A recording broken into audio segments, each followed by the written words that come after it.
on the firm instructions of Paul Biya, President of the Republic of Cameroon, through the Secretary General at the Presidency, Ferdinand Gongo, the 33% controversial tax on phones and tablets was suspended. In a release signed on October 19, 2020, Gongo suspended the collection of the tax. Paul Biya instructed Prime Minister Chief Dr. Joseph Diongute to suggest and submit a more appropriate way of collecting the said tax. Cameroonians, including some lawmakers, took to the social media to call for an end to the phone tax. Honorable Noura Forsin, MP for Wuri East constituency, is one of those who hit hard on the government regarding the new customs reforms. She talks to the agenda.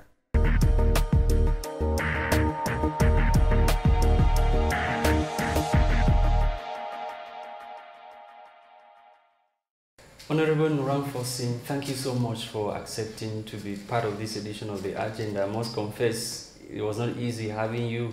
Thank God for honoring our invitation. I'm the one who's honored, actually. Yeah. Thank you so much for having me with you.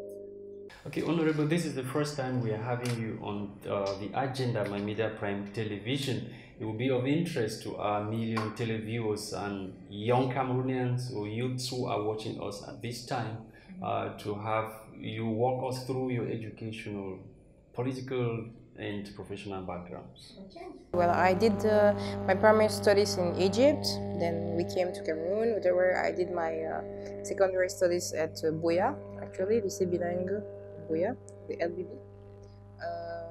And then I came to Douala, where I did a bachelor degree in law.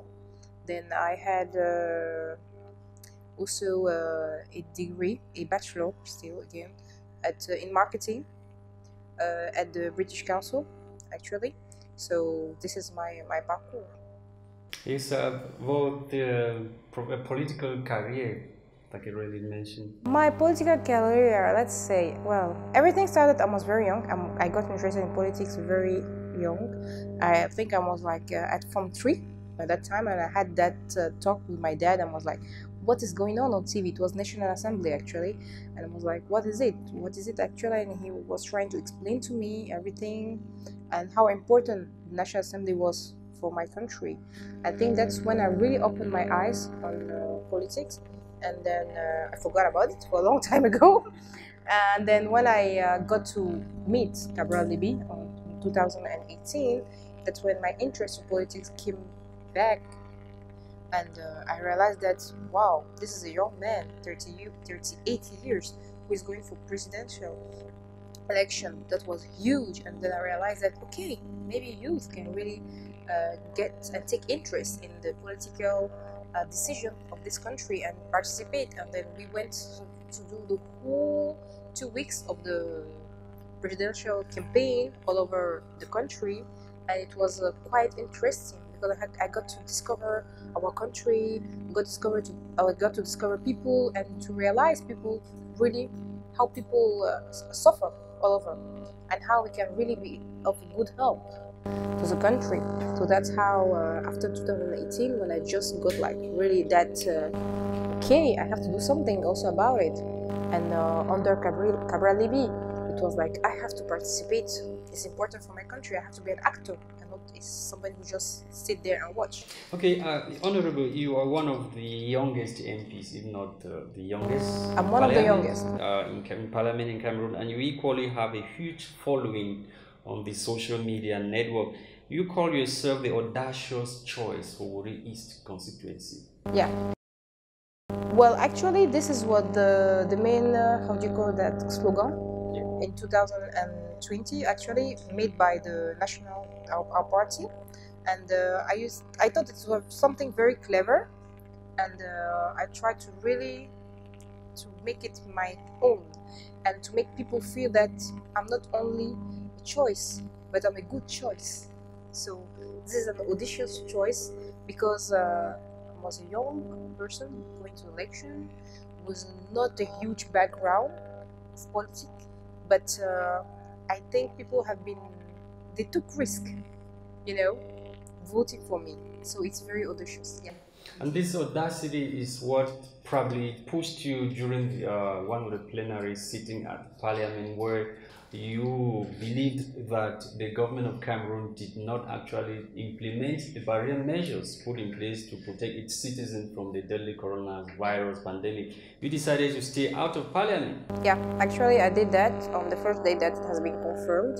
The corona have been confirmed in Cameroon, because I thought that, I think as a National Assembly and as people who have to lead by good example, it has not been done actually, and we have always been accused of being careless when it comes to measure and real statement in this country. So I made the choice not to go until the National Assembly takes all the measure to respect that. And the audacity continues. We've seen you lambasted the state media, the CRTV, which is being sponsored by citizens with taxpayers' money. Yeah. You are representative that you are in Parliament representing them. You criticize the state broadcaster. Yeah. And many people think that your outing was not prompt or necessary at that particular time. Who are you talking about? Because I think the whole country was on my side. So I think I just said too loud what people will think.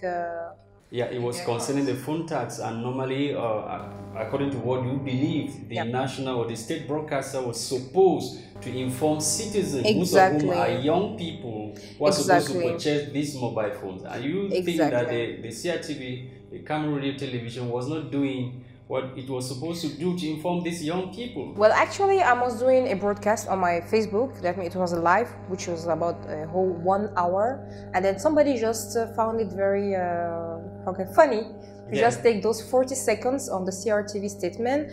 And actually, what I was saying was that we have to be informed about what's going on in our country. Is very important, and especially us youth. And unfortunately, young people don't really follow CRTV news, and they don't really. Some people think you are unpatriotic. I'm very patriotic. What do you have to tell those people? And I told them that somebody who loves, when you love something, you just want the best, and that's what I want for the CRTV. I want just the best for the CRTV. Okay, Honorable, let's talk about the phone tax now, which the Presidency of the Republic, through the Secretary General Ferdinand Ngongo, just issued a release suspending the tax, as well as instructing the Prime Minister of Cameroon, Chief Dr. Joseph Dion-Ngute, to look for a possible or a more, understanding and compromising means through which this tax can be retrieved. Do you sincerely think that Cameroonians will need this tax?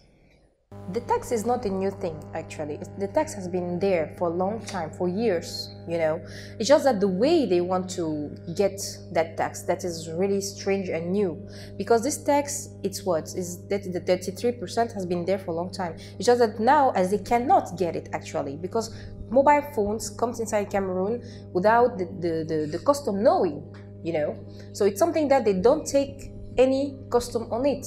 So to make it possible now, they decided to make the customer to pay directly for that, which is not normal actually, because the person who imports those phones have more money, is more powerful, and should pay. How comes that from now on people should be paying? That consumers are always the one paying. So consumers are value-added tax and other taxes. You know, consumers are always the one paying. Always, for everything you buy, even the beer that you drink, you always pay the tax for it in it. But the problem is that you don't know. By the time you are purchasing that beer for 500 or 600 francs, you don't know that you are paying beer. And that's something that people really care about it. But if somebody comes in to buy his beer and you say, no, beer is normally 600, but now you are going to pay plus 200 francs for the custom. For a normal person, we say like, why should I do that? But what many Cameroonians don't know, that everything they consume, they already pay tax on that.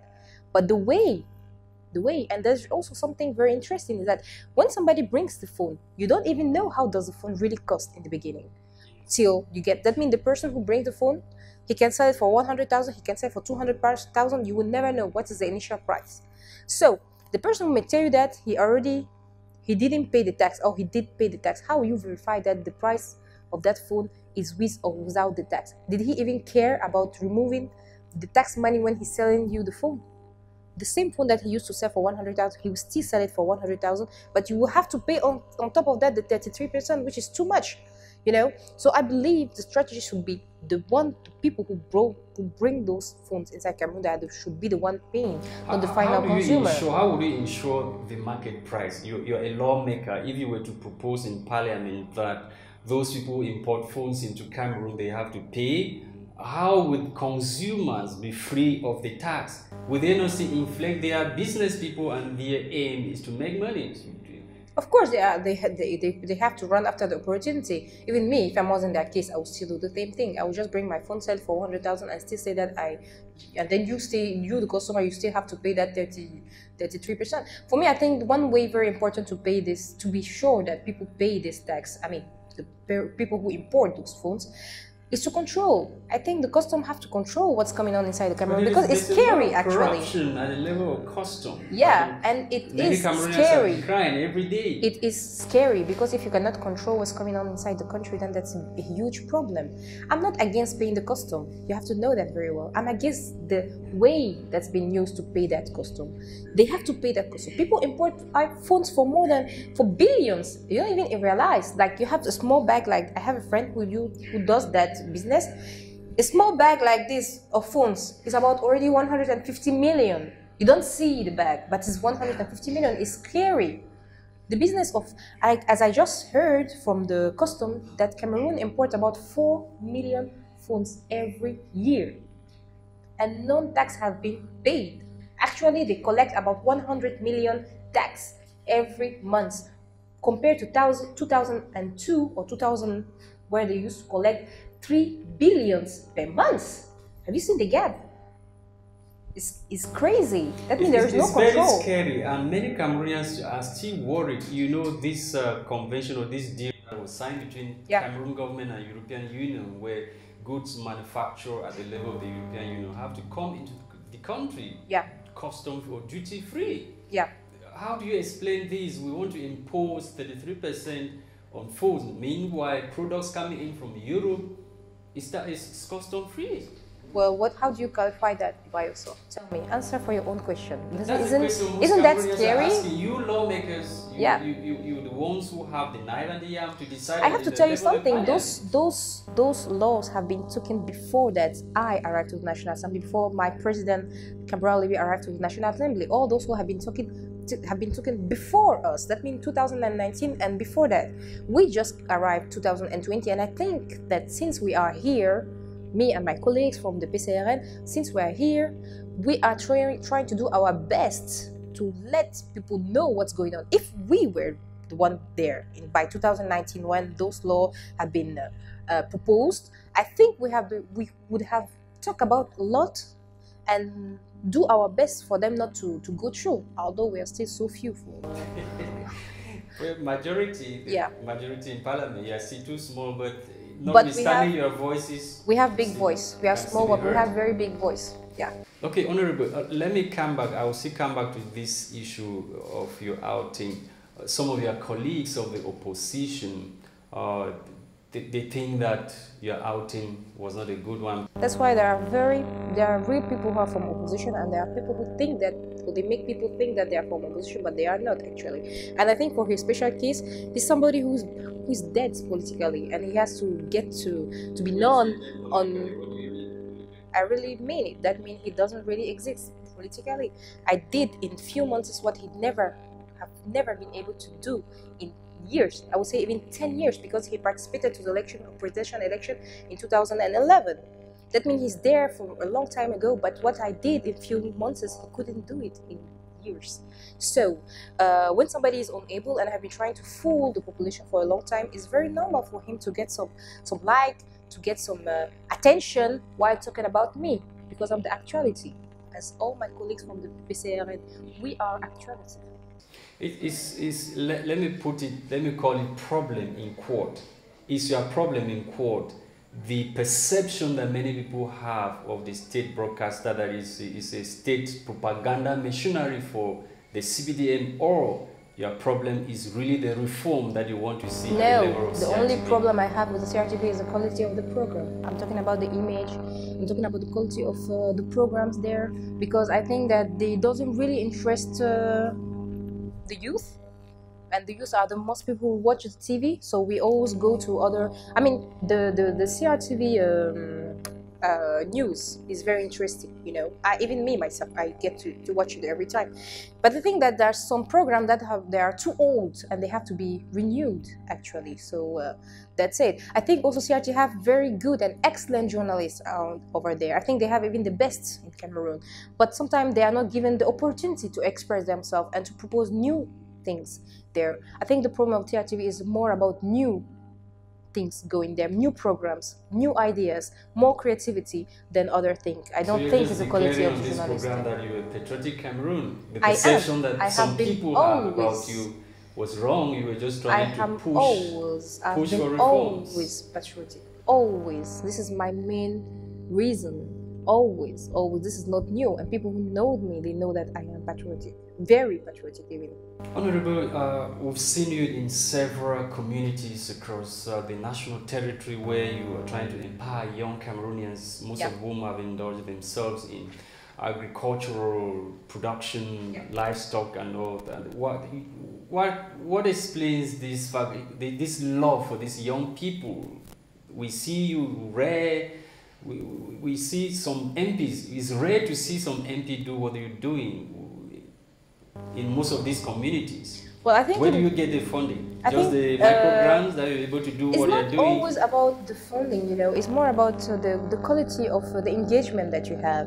This is for me and for all my colleagues. Today, from 500 this way. The other day, you have 300 youths you are empowering this way. Where do you get the funds? It's only the quality of my engagement. I think you don't need money to do a lot of things because we don't have money in my part. We don't have money, but we have ideas. We have good ideologies. We have energy, you know, and we have very good creativity because we are youth and we always empower. And I think that you don't need money to make everything possible. What you need is it's coming more from your heart than anything else, and that's very important. So it's not a matter of money because I don't have more money than people who are in front of me, but I think I have more creativity and more. November session of Parliament is not far from now. Yeah. You receive close to 300 or over 300 youths today for them to come propose to you what you have to take to Parliament. Can you share with us some of those things? Well, the worries of the youths? For the youth, it's not more about what I have to take for the Parliament. People have more realistic problem, and this is something very something we have really to worry about because youth who come here to see me, it's not about the decision that I take at the Parliament. People who come to see me, they are more worried about themselves, about their future, you know. So they come with projects, they come with problems, they come with worries. Actually, it's more like me, they come for the problem of the IDPs, for example. They come for the problem of orphanage, and they come for women who have problem, for the empowerment, and a lot of projects actually. So that shows us one more time that young people, they are not interested by the political life of Cameroon because they know that they cannot cope with it because the government, the country doesn't give them the chance to explain themselves. That's why I believe, I'm a hope, and as somebody who can really get people to youth, in fact, to be more interested in the political life of the Cameroon. So if you want to know what people come to talk to me about, it's more about their personal problem than anything else, which shows that they need a ear to listen and somebody to help them with the problem. Honorable, you hardly spend a week in Douala, where you're resident, you equally are married with children. Yes. You're always traveling. How do you blend your professional, political and business schedule to be able to cope? Well, I would say that I'm just surrounded, you know. I have good people around me, people who help me every day. My husband is he's an exceptional man, and I think I've been very lucky to have them in my life. It was in my family, everybody are there to support me, and that's how I manage. It's not the first time. I mean, I always had this life for a long time ago. Really? Yeah. Are you succeeding? I'm succeeding because I'm honest, and I'm well surrounded. I know to choose around me. Okay, let's come back to the tax. The tax on mobile phones in the country. the presidency has instructed that the prime minister should look for a more convincing way through which this tax, yes, this tax, I'm still coming, this tax could be collected from citizens in the country. The question now is that, do you not have the impression, like other Cameroonians, that there is a foul play, or probably they sense danger coming from the part of the youths who constitute the majority? That's the reason why they suspended it for a while. Well, you know, whatever the reason is, it's a good reason, because it made the president of the republic to be on the side of the population, which is very interesting and very important, you know. I think everybody have contribute to that. When it comes to Cabral Libby, with all he has done, when it comes to my colleagues, when it comes to other people from the civil society, I think everybody have tried to contribute really to make this decision to be suspended for a certain time, because you know you cannot stop execution of a law. Actually, it's not possible in the country, but it can be just suspended for a certain time. So yeah, so the finance law, because this is emanating from the finance law that you did mention, yeah, and apparently government has exhausted all its physical way through which it gets revenue, like borrowing and the taxation. What other means do you think government should have been thinking about, so that the what they call caisse de l'État, or the public treasury, should not be dry? To help people to create employment. That's it. The more people work, the more they pay taxes, the more. That's how really the country does. And that's how it's done all over the world. We also have to be able to sell what we have in our country abroad, you know, to bring those this income that we are really in need of. Like, we are really rich when it comes to, I don't know how you call that in English, la bauxite, for example. Yeah, bauxite. We are the third all over the world. The third country where you can find that. I mean, we have. This goes back now to education. Our educational system is not geared towards probably technology or professionalism. I don't know. Have this expertise to be exploring or exploiting. It's not something that we don't know. If we know that we are the third, that means we know very well what we have. It's just like some people don't want some things to be done. Actually, we have good things.